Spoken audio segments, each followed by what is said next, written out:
buenas tardes nuevamente, queridos amigos. Aquí Gerardo Revuel TV desde Miami para traerles un tema muy importante y es un tema de la actualidad. Acabamos de tener elecciones en los Estados Unidos, acabamos de elegir a un nuevo presidente, algunos están de acuerdo, otros no. Vamos a buscar la opinión de ellos. En primer lugar, vamos a presentarles a nuestro amigo Miguel Mosquera. ¿Cómo está, amigo Miguel? Díganos quién es usted. Buenas noches, soy Miguel Mosquera, soy periodista y escritor español, estoy en España y desde aquí pues tenemos una visión conforme a nuestro país.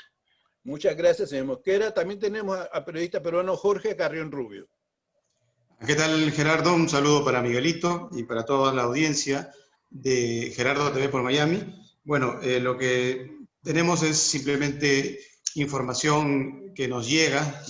Vamos a tratar de que las personalidades que se encuentran por Estados Unidos, en este caso Gerardo, que también tiene su punto de vista seguramente muy particular, nos ilustren. Tenemos a Claudio Escandel, que creo que ya está también en la línea en breves momentos, desde Ohio, y que nos va a poder brindar información del hombre que radica en los Estados Unidos. Desde fuera, la información pues es simplemente, tal vez a nivel histórico, Gerald Ford, George Bush y Jimmy Carter no lograron esa segunda oportunidad de quedarse con la investidura de presidentes, ¿no?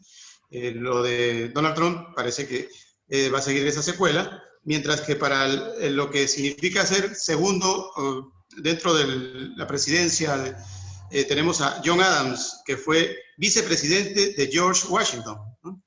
Y en este caso, el flamante Joe Biden, vicepresidente, se convierte ya en presidente de los Estados Unidos por los próximos 4 años. Eso marca la historia, pero los detalles de lo que está pasando, pues nos lo van a dar a conocer seguramente nuestros invitados. Muchas gracias. También tenemos a nuestro querido amigo Charlie Vázquez. ¿Cómo está, señor Vázquez? Cuéntenos, Hola. ¿desde dónde nos habla? Estoy en la tierra del tequila, Guadalajara, Jalisco. Aquí su salud, aún festejando el triunfo de la democracia en el país que de alguna manera tiene mucha influencia sobre todo Latinoamérica y muchos países de todos lados del mundo. Así es que desde Guadalajara, Jalisco, un saludo. Muchas gracias. También tenemos a nuestro querido amigo Claudio Escandel. Lamentablemente no lo podemos comunicar en video porque se fue la internet y de una u otra forma no se puede enfocar, pero aquí lo tenemos en el micrófono. ¿Cómo está Claudio Escandel? Buenas tardes. Buenas tardes a todos. Un saludo cordial para todos los que estén en el programa y para la audiencia. Bueno, listos acá para dar la opinión, una opinión personal, política de la situación que se está viviendo hoy en día en los Estados Unidos. Me comunico a ustedes desde la ciudad de Toledo, en Ohio, en el estado de Ohio, en los Estados Unidos. Muy bien. Las urnas han decidido que Joe Biden, representante demócrata, se convierta en el 46 presidente de la historia de Estados Unidos. Ahora, tras conseguir imponerse a Donald Trump, se le presentan varios retos con que lidiar. Inclusive hay personas que dicen que todavía no es presidente, que todavía Trump tiene chance. Vamos a escuchar la opinión de nuestro querido amigo Miguel. Sí, yo creo que lo que se ha evidenciado aquí es una fractura enorme en la población de Estados Unidos. Una situación muy polarizada, muy encontrada, porque hay un factor que no estamos valorando, que es la pandemia y la repercusión que ha tenido. Trump se ha revelado como un político explosivo, pero también con una enorme capacidad negociadora. Ha intentado negociar en cada momento con todos y cada uno de sus interlocutores, pero evidentemente ha sufrido un desgaste muy grande. Tenemos que entender que, con independencia del último tramo que ha dado la ventaja definitiva a Biden, lo que está claro es que Trump ha supuesto el apoyo de muchos norteamericanos. Incluso, paradójicamente, y esto lo vimos en su momento cuando lo nombraron presidente, el voto hispano, que inexplicablemente lo apoyó. Y esto quiere decir que lo que tenemos es que entender que realmente la tristeza de Estados Unidos es que ese muro que Trump se había empeñado en instalar en México, en la frontera de México, realmente lo instaló en medio de Estados Unidos y ha dividido a la población. Muchas gracias. Jorge Carren Rubio. Es cierto que existen ahora muchos problemas para nuevo presidente de la República. Tienen varios retos y uno de ellos es el coronavirus. En los Estados Unidos es el país más castigado por la pandemia, tanto en el número de contagios, que son cerca de los 10 millones, como en los fallecidos, que son más de 236,000. Las tibias medidas se inician por esta pandemia han provocado en parte esta situación de nervios, caos. ¿Qué nos puedes decir de eso? Bueno, preocupa el hecho de que la prensa está informando de que por las calles de algunas ciudades pues hayan circulación de armas, rifles, escopetas, pistolas, de acuerdo a la información que proporciona la agencia EFE, y de gente partidaria de Donald Trump. Esto debido a que no aceptan lo que todo el mundo ya está dándolo por hecho, que el nuevo presidente es Joe Biden. No sabemos hasta qué punto podamos lograr de que se dé la figura de la llamada telefónica por parte del vencido, en este caso, que sería Donald Trump, hacia Joe Biden para la calma de la democracia en los Estados Unidos de América. Hay otros que alegan de que hay razones valederas y que efectivamente ha habido fraude, pero hasta el momento que sepamos de primera fuente, no tenemos evidencias así que la prensa a nivel mundial pues esté dando a conocer. Sin embargo, hay que tal vez apoyar un poco lo que dice Miguelito en el caso de por qué llega a suceder todo este caos, ¿no? Primero, 4 días después, se está llegando a dar este tipo de información. En cualquier país del mundo, pues esto implicaría una crisis mucho más letal de la que estamos expectando con Estados Unidos en estos instantes. En países, por ejemplo, como los nuestros, Perú, México, es probable de que la gente hubiese salido a la calle a protestar, pero exageradamente al segundo o tercer día. Aguantar 4 días para enterarse del resultado, creo que ha sido bastante traumático para el poblador, que ya sea aficionado, fanático de Donald Trump o del Partido Demócrata. Y eso está llamando mucho la atención a nuestra audiencia, ¿no?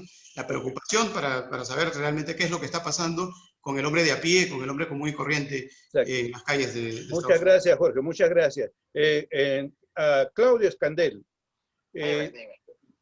Donald Trump negó y minimizó las consecuencias del cambio climático, una posición que derivó de la salida de acuerdo de París. Dice, él también negó haber perdido las elecciones, todavía no quiere dar su brazo a torcer. ¿Qué nos puedes decir de eso, estimado Claudio Escandel?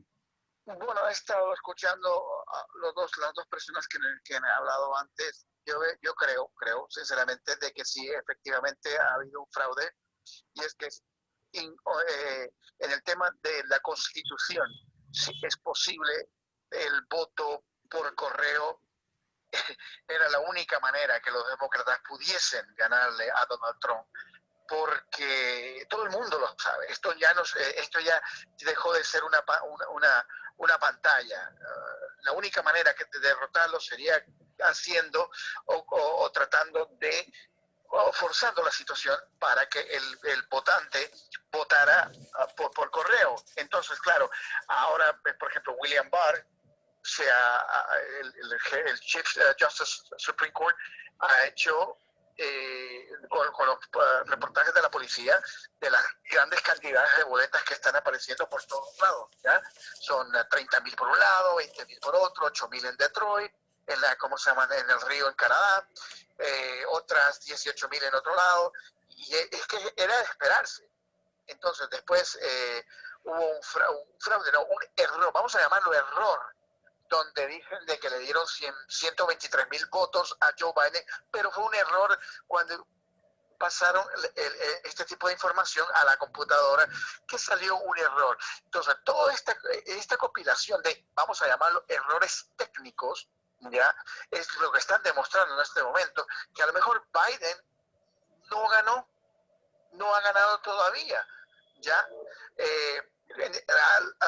con el tema ¿cómo se llama? Del cambio climático en el mundo, cuando Donald Trump sacó en la conferencia en Francia, también, ¿cómo se llama? Lo sacó Rusia.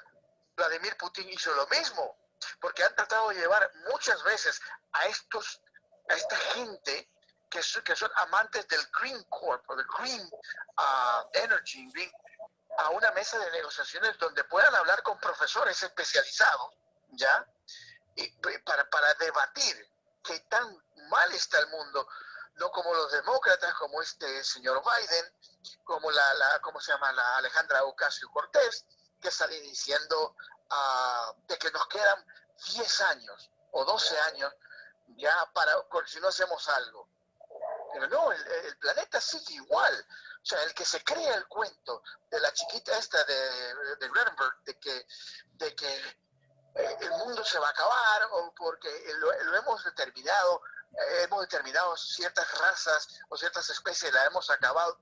Pues hombre, es verdad, ha habido cierto abuso por parte del hombre, pero eso no lleva al caos. Y ya te digo, los especialistas constantemente están retando, los profesionales de verdad, profesores de universidades prestigiosas, retan a toda esta gente del Green Movement a sentarse y a debatir ecológicamente los cambios. Ellos en 2 ocasiones se ha propuesto y no lo han hecho. Por eso Donald Trump mandó para atrás, ¿cómo se llama?, Estados Unidos. Pero ojo, a Donald Trump había ¿cómo se llama?, que enmugrecer su trayectoria, su decisión, pero a Vladimir Putin no le han dicho absolutamente nada, e hizo exactamente lo mismo. Muchas gracias. ¿Me explico? Muchas gracias, Claudio, muchas gracias. El señor Charlie Vázquez es un mexicano y me imagino cómo trae su alma a su corazón al respecto con estas elecciones. ¿Qué nos puede contar, señor Vázquez? Bueno, pues yo creo que lo que tiene que regir en las calles de Estados Unidos y en el latido del corazón de todo el mundo es la fuerza de las instituciones que sostienen el Estado de Derecho, para más que las armas. Que hablen ahora los derechos que también tiene Donald Trump para defender, si tiene pruebas, a través de las instituciones correspondientes, todo lo que él tenga que argumentar en su defensa, tiene todo el derecho que lo ejerza, pero que lo ejerza con pruebas, no asusando a la gente, no embraveciendo a las multitudes, no diciendo que fue robado y exigiendo o promoviendo o invitando a remediar semejante de robo supuesto mediante la violencia en las calles. No. Así como respetamos los resultados del sistema democrático imperfecto que tiene Estados Unidos, así también, tanto Estados Unidos como el resto del mundo, queremos ver que se resuelvan las diferencias a través de las instituciones que, repito, que sustentan el Estado de Derecho. Que emprenda todas las cuestiones que tenga, porque el día 20 de enero yo quiero estar presente viendo pacíficamente cómo toma la presidencia Joe Biden, no hoy, el 20 de enero es cuando lo quiero ver. Mientras tanto, que brille el Estado de Derecho y que nos permita a todos dirimir las diferencias mediante pruebas y mediante juicios correctos a la luz de todo el mundo, para que se callen las armas y hablen los resultados. Así es, muchas gracias, muchas gracias. Y señor Jorge Karen Rubio, tenemos una vicepresidenta que aparentemente ya está tomando cartas en el asunto, ya está haciendo planes, está llevando regalos a los pueblos necesitados. ¿Qué me opina usted de todo eso? Bueno, a propósito de esta afirmación que nos daba tanto Charlie, enfatizando el Estado de Derecho que debemos de abogar todos allá en los Estados Unidos, y también Claudio Escandel, que nos estaba hablando de las dudas y las evidencias que aparentemente existen, pues hay que mencionar de que un histórico dentro del Partido Republicano, el expresidente George W. Bush, ha felicitado precisamente a la persona que tú mencionas, a Kamala Harris. La ha felicitado por su histórica elección a la vicepresidencia. Dice, aunque tenemos diferencias políticas, sé que Joe Biden es un buen hombre que se ha ganado su oportunidad de dirigir y unificar nuestro país. Lo dice George Bush. También lo ha llamado al propio Joe Biden. O sea, ya tenemos llamadas telefónicas que están, creo que, en otro nivel democrático, expectando que en la política no siempre se gana, ¿no? Y que hay que ser hidalgo en reconocer las derrotas. Gracias, muchas gracias, Jorge. Señor Vázquez, ¿sí? ¿qué le gustaría a usted que haga este nuevo presidente, Joe Biden, que no hizo el anterior? Pues de alguna manera curar, como él dijo, usó la palabra curación en su primer mensaje, curar el tejido social en Estados Unidos, retomar la identidad que se está perdiendo ante la división y ante la polarización que se ha logrado a través de estos 4 años terribles de sembrar odio y de sembrar cuestiones que se habían superado. En el siglo XX se superó muchísimo el racismo, se superó muchísimo digamos, la igualdad de derechos y llega este señor y empieza de alguna manera a derrumbar muchísimas estructuras construidas con ejemplos de grandes personas, no sé, hablemos de Martin Luther King, ha habido grandes logros, él cumple 100 años en estos días, el voto de la mujer, todos esos logros que son maravillosos, no deben ser derrumbados por la acción o por la memoria de un presidente de Estados Unidos misógino, tremendamente violento y polarizante. Espero que lo primero que haga este nuevo presidente sea precisamente sembrar la unidad y hacer que todo el mundo retome la confianza en Estados Unidos, haciendo lo que ya prometió hacer el primer día, como por ejemplo regresar al Tratado de París en cuanto a las cuestiones ambientales y retomar las cuestiones de salud pública que había sembrado muy bien Obama y que después este señor Trump derrumbó. Entonces, ¿qué esperamos de él? Pues un volver al buen camino por el que estábamos cuando todavía gobernaba Obama y de ahí para atrás, en donde se consolidaba todo lo logrado a través de 70, 80 años de democracia y de integración a nivel global. Muchas gracias, señor Vázquez. Una pregunta, señor Miguel. Usted está en Europa, en España. ¿Cómo afecta el cambio de un presidente a otro, en este caso de Trump a Joe Biden? Mucho menos de lo que se piensa, porque tenemos que entender que hay un equilibrio de fuerzas. Es decir, hablamos de un Estados Unidos que lidera el mundo, pero no como una posición permanente. Es decir, España en su momento también fue hegemónica, como lo fue el Reino Unido y como lo han ido siendo distintos países. Y es cíclico, es decir, en este momento ya hay una pugna acerca de si será China, Estados Unidos, la India, quién va a liderar el mundo en las próximas décadas. Y Europa es un continente y sobre todo un mercado y una organización extremadamente cohesionada, que es quizás uno de los grandes escollos con los que se encontró precisamente Donald Trump cuando quiso negociar, quiso romper, separar, dividir y negociar individualmente con cada país, pero no se le permitió. Europa es fuerte, el euro es una moneda fuerte, Europa es capaz de liderar y de sostener un pulso. Y esto es precisamente uno de los problemas que ha tenido el actual presidente de los Estados Unidos, que lo que ha buscado y lo que casi ha llegado a lograr es un gueto en los propios Estados Unidos, separándolo de todos los países. Esta mala costumbre de los muros, que no es exclusiva de él, que hay más países que por desgracia tienen muros, y que no es capaz de entender que no hay ningún ejército, no hay ninguna valla, no hay ningún muro que pueda frenar la esperanza de una vida mejor. Bien, continuamos entonces con Gerardo TV desde Miami. Lamentablemente en este momento pues tenemos una tormenta tropical por allá por Miami y aparentemente pues se ha ido la señal donde se encuentra Gerardo, pero seguimos con nuestra plática respecto a el panorama norteamericano. Y veíamos que hay una disyuntiva, por ejemplo, en torno a la votación que puede haber tenido Trump y al miedo que tenían, por ejemplo, los cubanos, los venezolanos, de que se instaure o se llegue a una situación tal vez comunista, no sé, socialista, extrema, por parte de la asunción al poder de Joe Biden. Acaba de tuitear, por ejemplo, el presidente de Cuba, Miguel Díaz-Canel: el pueblo de Estados Unidos ha optado por un nuevo rumbo, y bueno, prácticamente desea que haya una relación bilateral constructiva y respetuosa de las diferencias. Ese tipo de acercamientos siempre son vistos con pinzas por los críticos de lo que significa pues, la debacle que a veces expectamos en panoramas de escapatoria existencial, como los que presenta Venezuela, por ejemplo, para el mundo, ¿no? Entonces, ¿cómo lo ve, por ejemplo, Miguelito desde España y también Charlie Vázquez desde México, que podría estar él viviendo algo similar, tal vez, en sus inicios incipientes con Andrés López Obrador, ¿no? A veces las promesas utópicas del socialismo son más de lo que en la realidad el pueblo de a pie obtiene como resultado para su vida práctica. Miguel. A ver, esto es que son varias preguntas juntas. La primera te diría que Estados Unidos, aunque mucha gente no lo entienda, es el modelo por excelencia de un Estado socialista. Y todo el mundo va a decir qué está diciendo este hombre, ¿no?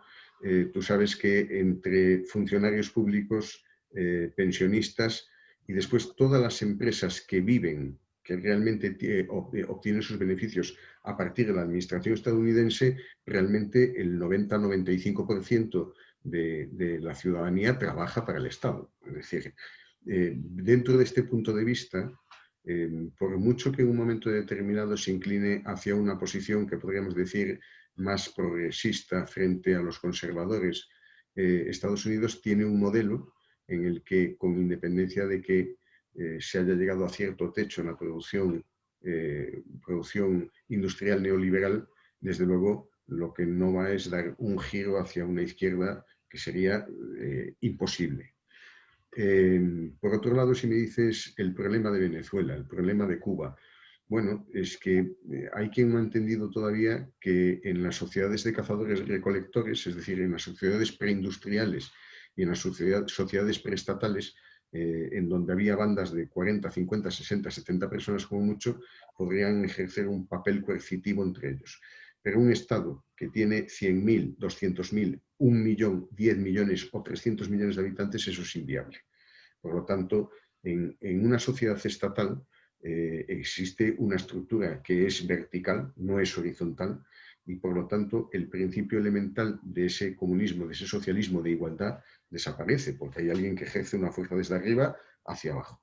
Y eso además se comprueba, por ejemplo, en Venezuela. Y por mucho que estén prometiendo algo que es inconcebible como un estado de bienestar, está claro que hay mucha gente que lo está pasando mal, la mayoría, y una poca gente que lo está pasando muy, muy bien, y que tiene acceso prácticamente a todo, ¿no? Entonces, a lo largo de la historia sí hay una cosa que ha estado demostrada, y esto es algo que, por ejemplo, en España nos ha sucedido recientemente también, es que hay políticos oportunistas que prometen lo que es inviable. Si tú como administración lo que tienes que hacer es administrar, y si tu acción depende de los impuestos que tú eres capaz de recaudar, está claro que en el propio aparato administrativo pierdes parte de ese dinero. Entonces, si tú recaudas 10, no puedes contentar a 100. Y esto es lo que los políticos siempre prometen. Además, los políticos de todos lados, porque todos los políticos prometen bajar impuestos, todos los políticos prometen el paraíso, pero al final no se da una situación ni la otra. Yo en ese sentido quizás estoy bastante más en sintonía con Charlie a la hora de decir que efectivamente lo que se debe buscar es primero un equilibrio humanista. Es decir, tiene que haber diversidad, tiene que haber pluralidad, tiene que haber todo tipo de ideas, porque eso es lo que nos hace realmente extraordinarios como seres humanos. Pero tenemos que plantearnos también que tenemos que defender los intereses de los más humildes, que tenemos que buscar la manera de que nadie quede excluido, nadie, absolutamente nadie, pero que al mismo tiempo tenemos que promocionar la iniciativa privada como único medio de generar riqueza. Y una riqueza que además se tiene que traducir en economía circular para que todos puedan participar de esa economía circular y llegar al punto en lo que el capitalismo realmente plantea como producción, es decir, generar felicidad en el ser humano.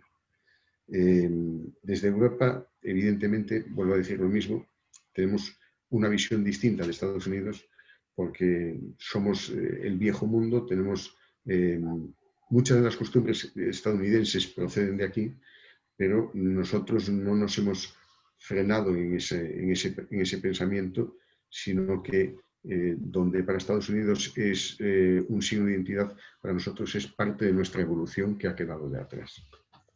Bueno, ¿qué nos dice Charlie respecto a alguna información también que va de acuerdo a la pregunta anterior?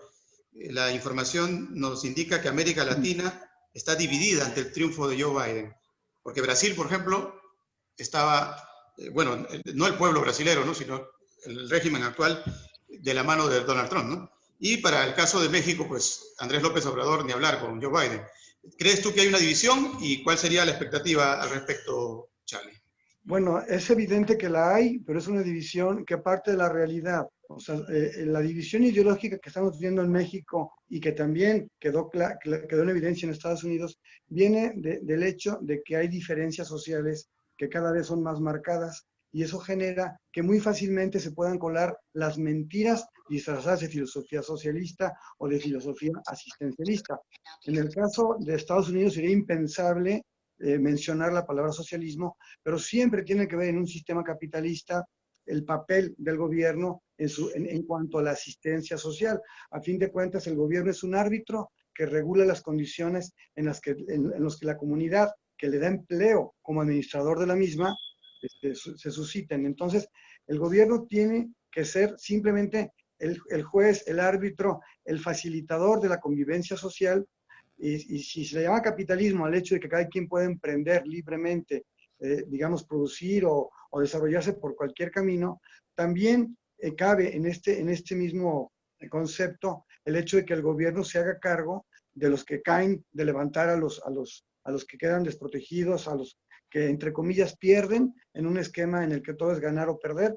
Entonces, tiene que haber un equilibrio, entre el concepto de la libertad económica y la idea del asistencialismo por parte del gobierno, sin que tenga que llamársele socialismo. Tristemente, a partir de esta idea y de esta necesidad que tienen todas las sociedades del mundo, pues surge la mentira, la exageración, la promesa falsa y el populismo, y de esta manera pueblos como el mío, como México, o como el de Estados Unidos que estamos viendo, pues se polarizan, los políticos para llevar algo a su molino, exageran, mitifican y desmitifican lo que les conviene, de manera que el voto de la persona más ignorante, de la persona que más espera que se le dé o que se le reponga de parte del exterior, lo que por tristeza o por situaciones del medio no tienen, se encrespe y se haga una mayor, se generan pues puntos cercanos a la violencia, cercanos a la división, cercanos a eso que estamos viviendo aquí en México muy fuertemente. Está la sociedad muy dividida, se le llama fifís a los supuestos de clase media que tuvieron manera de pagar sus estudios y que se parten el lomo trabajando en el área de la economía, digamos, libre, a través de pequeños negocios, están siendo vistos como parte del enemigo que el gobierno nombra como la corrupción. Y por la otra parte está el pueblo bueno, como le llama el presidente, esa gente a la que hay que siempre ayudar y asistir mediante programas del gobierno, dándole de lo que se recauda. Entonces sí hay una polarización muy fuerte, similar a la que veo en Estados Unidos, pero a fin de cuentas y al final del túnel, creo que a través de la democracia y del no dejar que circulen las mentiras, como bien hicieron varios medios de Estados Unidos al truncar un mensaje absolutamente infundado que estaba dando Donald Trump, al no permitir que circulen y que crezcan las mentiras como base y como sustento para campañas electorales ficticias, pudiéramos llegar a hacer que reine la verdad, que impere la justicia y que las personas no tengan que verse tan polarizadas y no tengan que ver tan distintos o como su enemigo a los que están en una condición diferente. Estamos en un punto muy difícil, pero esperemos que prive el Estado de Derecho. Bien, al principio se mencionó lo que es la pandemia, el COVID-19. Creo que tenemos que tal vez recapitular un poco aquello de que puso en duda el voto electrónico con nuestro amigo de Ohio, ¿no? Que él decía que por ahí venía el fraude.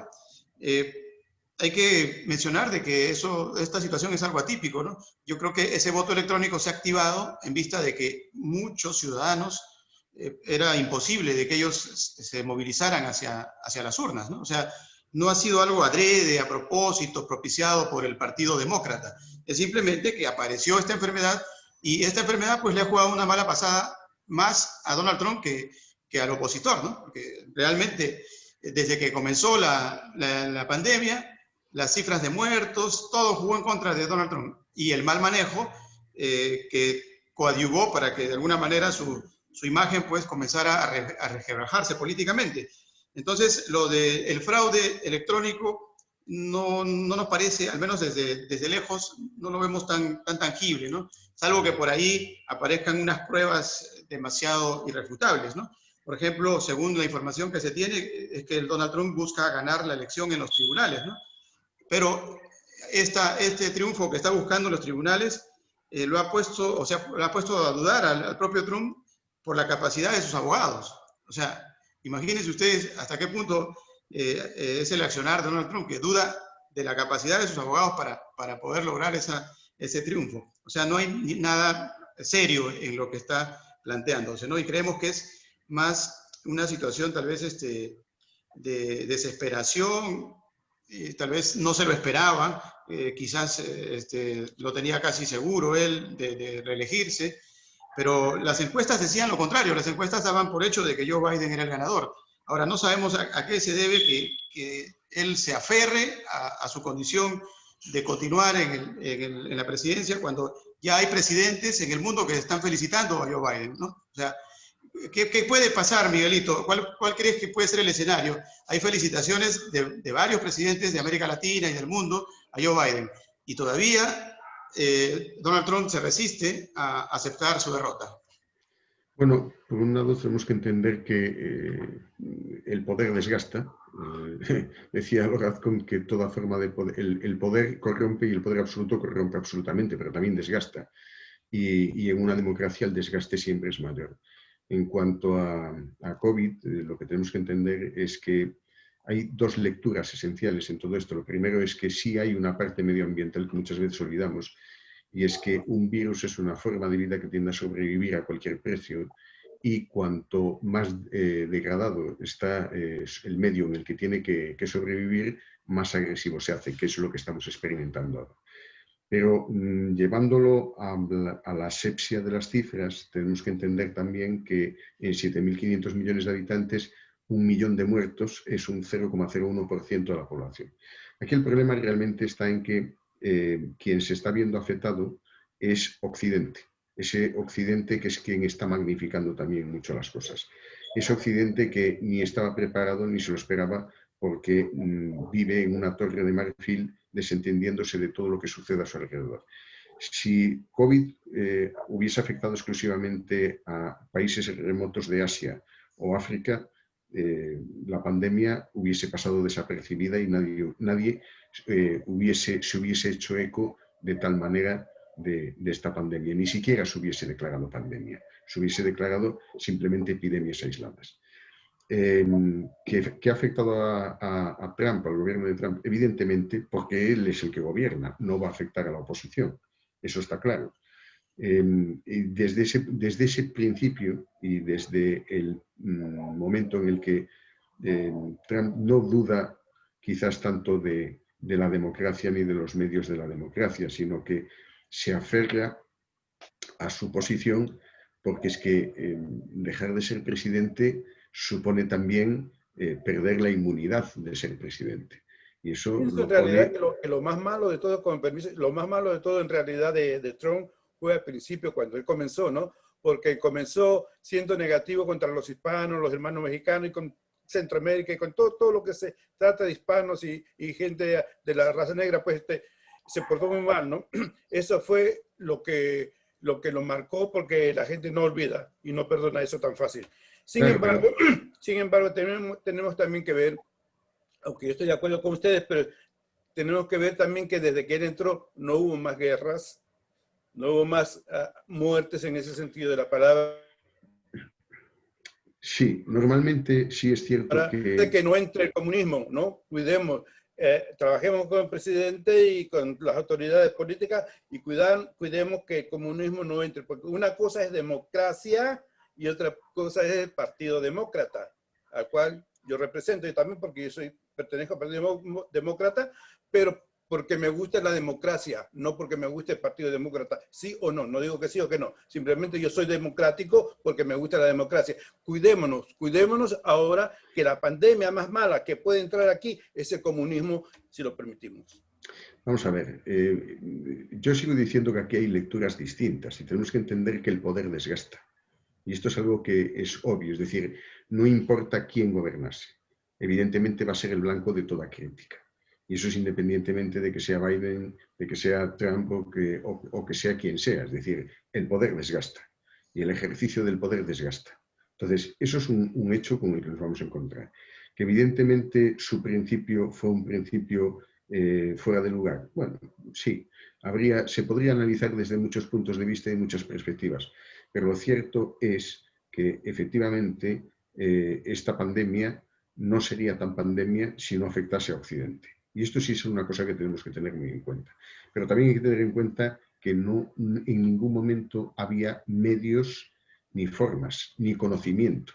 Es decir, China no informó. China hace 20 años en los manuales de veterinaria, el SARS salía un espacio así pequeñito, eran 3 frases, ¿vale? Y en aquel momento China lo que quería era convertirse en el proveedor de todo Occidente. Y 20 años después, China tampoco tenía muchas ganas de informar, porque China lo que quería era seguir vendiendo a Occidente. Y hay una cosa que aquí siempre olvidamos, y es que China es una dictadura. Y como dictadura que es, ofrece la información que quiere y ofrece la que le apetece. Y ofreció la información que quiso. Es decir, cuando se empezaron a construir aquellos grandes hospitales en China, todo el mundo en las redes sociales aplaudía y decía que estos chinos son fantásticos. Fíjate que hacen unos hospitales inmensos en 10 días. Pero nadie se hizo la pregunta esencial. ¿Para qué narices hacen estos hospitales? Porque los necesitan. Entonces, a mí no me pueden contar el cuento de la lechera de que en Wuhan, una población de 11 millones de habitantes, donde se desencadenó y donde empezó la infección que se extendió a todo el mundo, que ahora es la meca del turismo.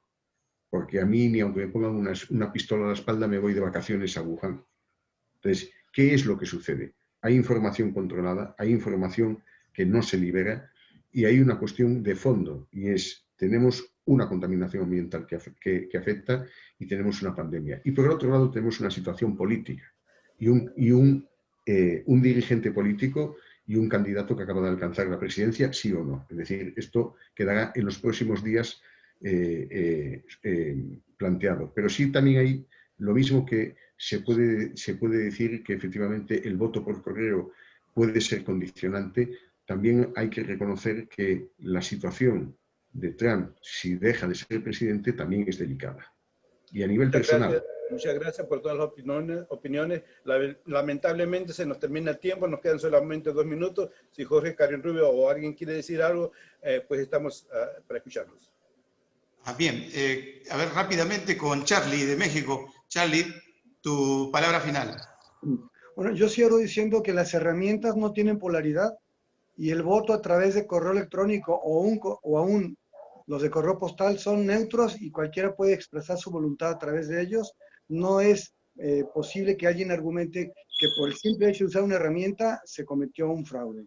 Lo que me parece fraudulento, aunque no estén en las leyes, es que se utilicen mentiras para inducir al voto, diciendo, por ejemplo, que el candidato opuesto los llevará al comunismo o que el candidato opuesto es un abortista. Muchísimas personas católicas se fueron a votar por Trump porque les metieron en la cabeza a través de mentiras de que Joe Biden era pro aborto y que Donald Trump era pro vida.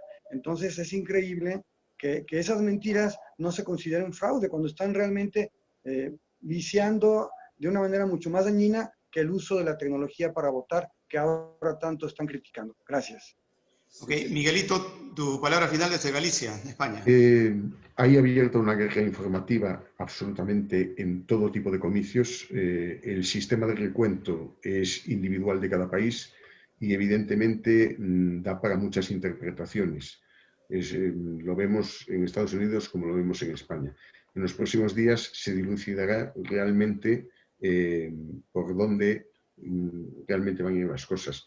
Pero hay una cosa en la que sí tenemos que ponernos todos de acuerdo, y es que desde todos los países y desde el esfuerzo individual debemos buscar la forma de que exista una formación intensa, una formación en la población para que pueda precisamente diferenciar todas esas información y contrainformación de la que habla Charlie. Y que en definitiva la elección sea cabal, libre y no condicionada. Muchas gracias, señor Miguel. Muchas gracias, Jorge Karen Rubio. Muchas gracias, señor Vázquez.